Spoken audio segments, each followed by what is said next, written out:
Dans un atelier discret mais débordant d'innovation, un jeune Malien repousse les limites de la technologie. Abdoulaye Diakité, fondateur de Diakité Robotique, s'impose peu à peu comme un acteur clé de la robotique. À travers ses créations, il donne vie à cette discipline encore méconnue. La robotique, en termes simples, c'est la combinaison de la mécanique et de l'électronique. Mais moi, je suis plutôt ingénieur en mécatronique. Et donc, la mécatronique englobe la robotique. Et donc, c'est la combinaison synergique et systémique de la mécanique, l'électronique, le contrôle, l'automatisme industriel et l'informatique. De 2014 à nos jours, Diakité Robotique intervient dans plusieurs secteurs. Nous avons quand même eu à concevoir divers types de robots, notamment dans le domaine de l'agriculture, dans le domaine de l'industrie. Aussi dans le domaine de l'aéronautique. Nous nous sommes lancés dans l'aéronautique il y a 2 ans.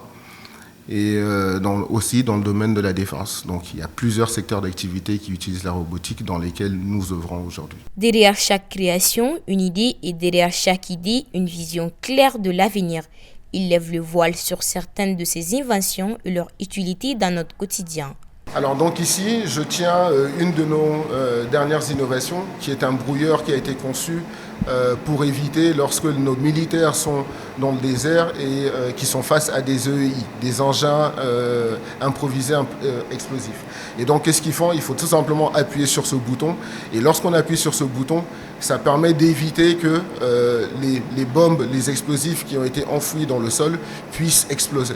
Donc l'objectif, c'est tout simplement que nos militaires doivent avoir ce type de dispositif dans leur voiture. Et donc ce qui fait que pendant qu'ils sont en train de rouler, ils activent juste le dispositif. Et donc ça permet vraiment donc de brouiller au fait, le fait qu'on puisse déclencher à distance les EEI. Donc ici, nous avons un gilet de surveillance Géovisio mobile, dans le sens où il est intelligent, il est muni d'intelligence artificielle au niveau de la caméra pour la reconnaissance faciale.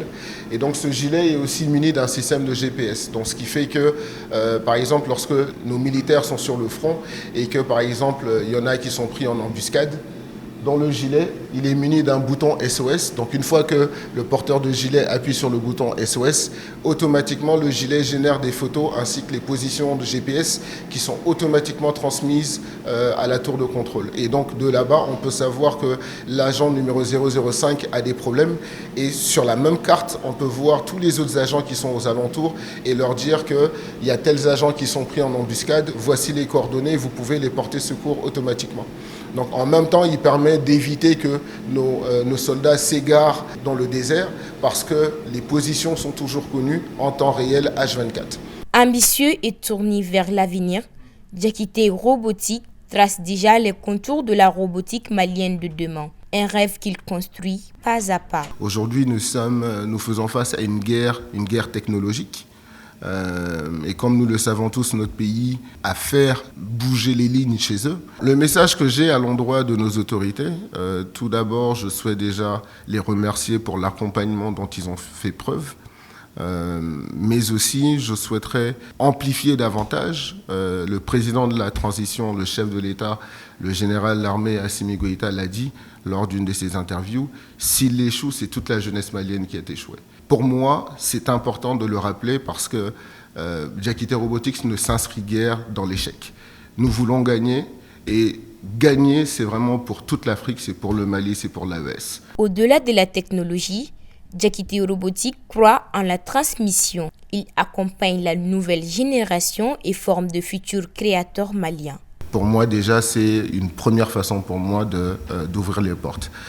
Ensuite, c'est aussi le fait que j'associe plusieurs jeunes venant de différents secteurs d'activité, disons différents backgrounds, qui leur permettent en réalité de pouvoir se retrouver autour d'une table qui forme la mécatronique. Donc par là, j'entends des ingénieurs en électronique, des ingénieurs en mécanique, des ingénieurs en contrôle. Voilà. Donc pour moi, c'est vraiment ma façon de pouvoir contribuer de manière efficace au Mali. La robotique au Mali n'en est peut-être qu'à ses débuts, mais elle trace déjà un chemin vers l'avenir. Entre passion, apprentissage et innovation, cette discipline offre aux jeunes une nouvelle façon de rêver et surtout de construire. Il ne reste plus qu'à lui donner les moyens de ses ambitions.